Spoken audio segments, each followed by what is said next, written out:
നമസ്തേ. ഒരു പ്രൊഫസർ ക്ലാസ്സിലെത്തിയിട്ട് കുഞ്ഞുങ്ങളിരിക്കുന്ന എല്ലാവരുടെയും ഡെസ്കിന്റെ മുകളിൽ ഒരു പേപ്പർ കമിഴ്ത്തി വെച്ചു. എന്നിട്ട് പറഞ്ഞു, ഞാൻ പറയുമ്പോൾ ഇത് നിവർത്തുക, അതിൽ ഉള്ളതിനെ പറ്റി എഴുതുക. എന്നിട്ട് കുഞ്ഞുങ്ങൾക്ക് സ്റ്റാർട്ട് പറഞ്ഞു. അവർ നിവർത്തിയപ്പോൾ അതിനകത്ത് ചോദ്യങ്ങളൊന്നും കണ്ടില്ല.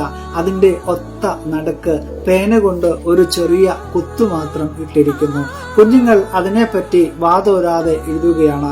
അധ്യാപകൻ കുഞ്ഞുങ്ങളുടെ കയ്യിൽ നിന്ന് ആ പേപ്പർ തിരികെ വാങ്ങി. എന്നിട്ട് ഉത്തരങ്ങൾ ഓരോന്നായി ഇങ്ങനെ വായിച്ചു.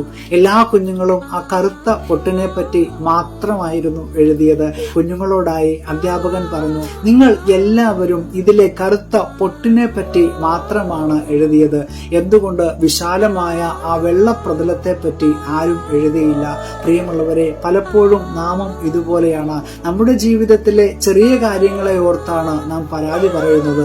ദൈവം ജീവിതത്തിൽ ചൊരിഞ്ഞു തന്ന വലിയ നന്മകളെ ഒരിക്കലും നാം ഓർക്കാറില്ല. പുതിയ ദിനം അനുഗ്രഹത്തിന്റെ, നന്മയുടെ നല്ല ദിനമായി തീരട്ടെ എന്ന് പ്രാർത്ഥിക്കുന്നു. ശുഭദിനാശംസകൾ.